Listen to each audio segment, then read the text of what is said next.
In this movie, we're going to examine the range of options available for interfacing with the MySQL engine, which is where all the nuts and bolts of our MySQL administration will go on.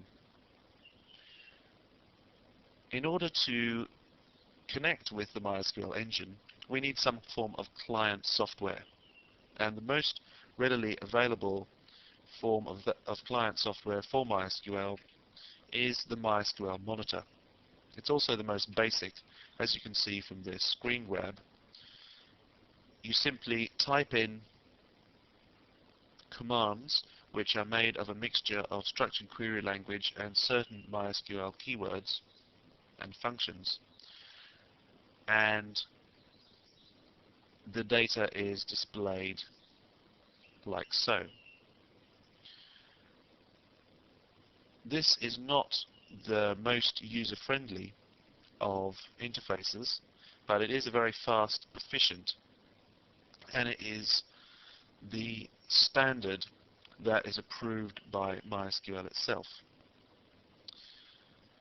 However, there are some alternatives, such as graphical user interface applications that have been developed to give MySQL a more friendly face. One of the earliest of these is MySQL GUI, which is an official MySQL release. And although this is quite a basic interface, it provides a much more friendly interface than the MySQL monitor. There's also a product called MySQL Front, which I use from time to time, and that is a lot more sophisticated and slick than the MySQL GUI product. However, MySQL Front has a big disadvantage in that it's only available for Microsoft Windows. So that cuts out a large percentage of MySQL users. There is another product, and this is another official MySQL release, and that's called myCC, or My Control Center. And this is, again, a very sophisticated and advanced front for MySQL. The problem with this one at the moment is that it's still under development. It's only at alpha stage. So it may well not be completely dependable at this stage, and very likely there are plenty of bugs to be found, and so on.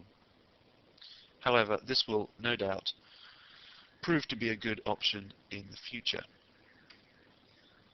There are many more graphical user interfaces, far too many to list here, and the URL that I've written down over here is where you can look them up. And this includes not just official MySQL graphical user interface releases, but also a lot of third-party products,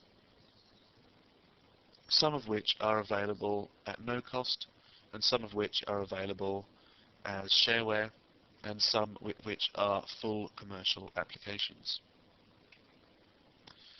The other alternative for interfacing with the MySQL engine is to use a web administration system.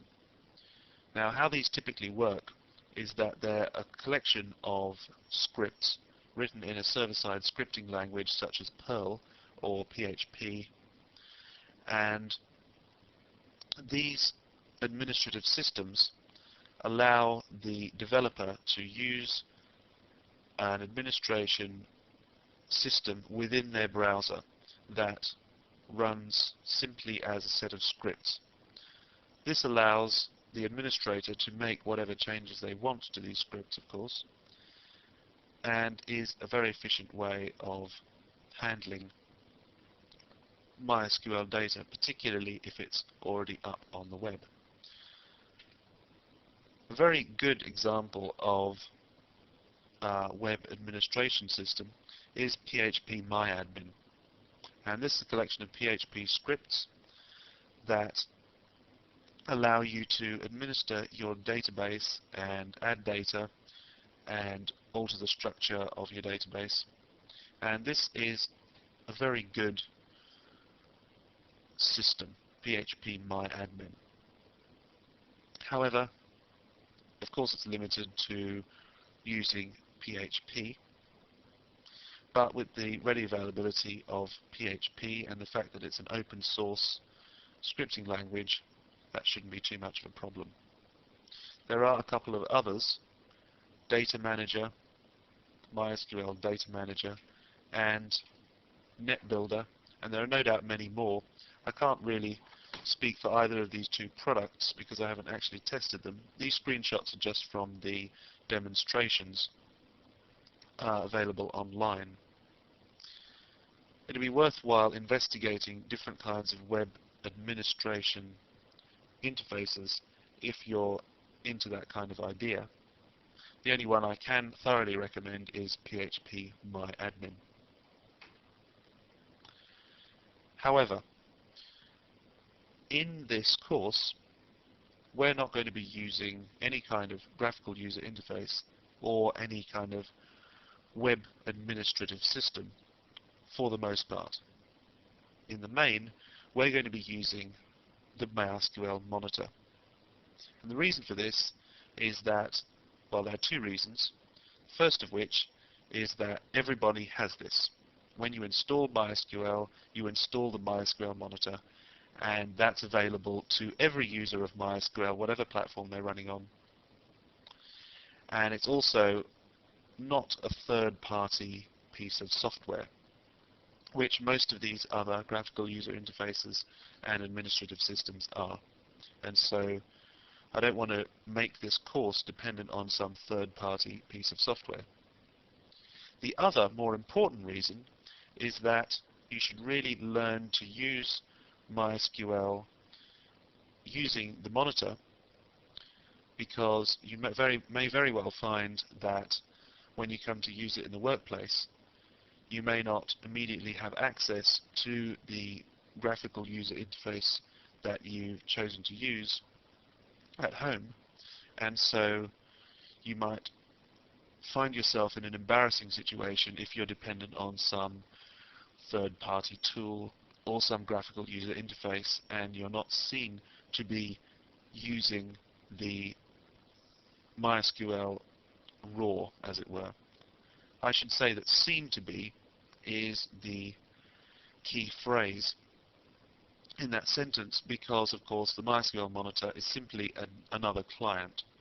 The fact that it is the most basic and the official client doesn't mean that it's any different from any other kind of client that you could use. However, it is the official client, and so it's the one that we're going to be using throughout this course.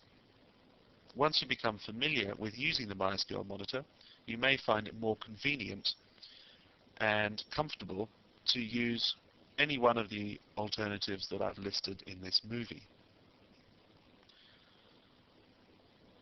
In our next chapter, we're going to get to the brass tacks of creating a database and what a database is.